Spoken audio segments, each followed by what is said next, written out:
Tumba, kukuha lang ako ng uling dito para naman pagtripan ang bebe ko.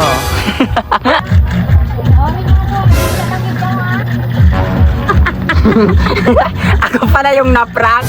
Dudo ko to sa pagmumukha ni Jowa. So ayun mga tumbak, dahil may naisip akong prank. First prank pa lang to. May naisip akong prank kay Jowa. Yes, alam nyo kung ano mga tumbak yung ipa-prank ko kay Jowa? Kasi mga tumbak, tulog siya. Yes, anong oras ngayon is? Magpo 4 PM na or magpa 5 PM na, pero tulog pa rin siya. So naisipan kong i-prank siya na lalagyan ko ng uling yung mukha niya kasi tulog siya. Sorry Jowa. So tara, tumba, kukuha lang ako ng uling dito para naman pagtripan ang bebe ko. Sorry. So ito may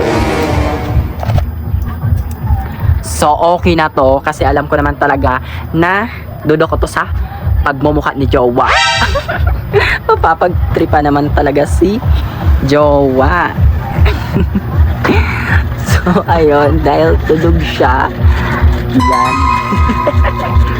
And i-make upan natin siya.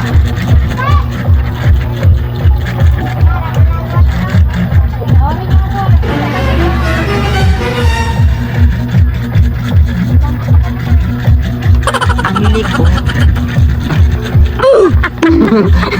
Ako pala yung naprank. Pagyo ka, boy. Pakta rin, tingnan mo yung mukha mo.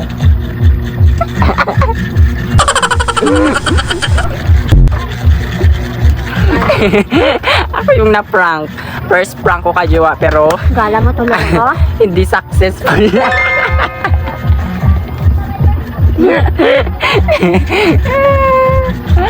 Hindi successful yung prank, pero at least, di ba? So sa susunod, kailangan talaga hindi niya talaga alam. Siguro narinig niya ako. Kaya ayun. Sa susunod na lang.